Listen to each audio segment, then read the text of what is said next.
হ্যাঁ, গরিবের ফেরের ভিতরে লাথি মারবো, গরিবের চলতে দিব না, খাইতে দিব না, কিছু করতে দিব না। সরকার বলছে কি লিগা? সরকার আমার মামলা আছে, সরকার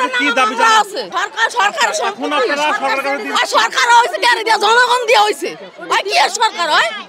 জনগণ দিয়ে সরকার হয়েছে, কি সরকার?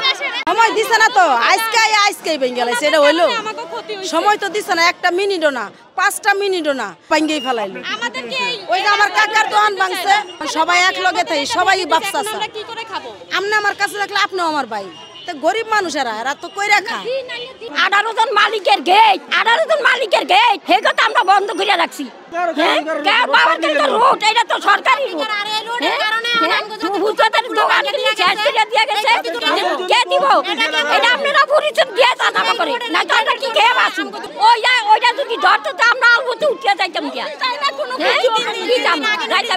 একদিন আগে 1 ঘন্টা আগেও তো আমাকে বলে নাই, কেন বলে নাই? 1 ঘন্টা আগে বলতো যে তোমরা দোকানপাট উড়ায় ফেলো। দোকানপাট আছে দেখে এলাকাবাসী এখনো ভালো আছে, সুস্থ আছে। অন্য অন্য এলাকায় ডাকাতি হইতাছে, এই এলাকায় এখনো ডাকাতি হয় না, বস্তিবাসীর লেগা। মূলত হচ্ছে আপনার এই দোকানগুলো ভাঙার মূল উদ্দেশ্য হচ্ছে ওই 1 নম্বর রোড আর 2 নম্বর রোডে 2টা গেট। যখন রাত্রেবেলা পুলিশ কিংবা আর্মির গাড়ি আইসা এখানে আটকে থাকে, ওরা ভিতরে ঢুকতে পারে না। এদিকে গিট আটকানো থাকে, ওদিকে গিট আটকানো থাকে, যে কারণে হয়তো পুলিশ কিংবা আর্মির বলার কারণে হয়তো এটার অভিযানটা আসছে।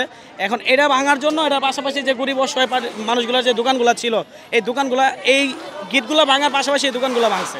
এখন গরিব অসহায় মানুষগুলোর ক্ষতি হয়ে গেল আর কি।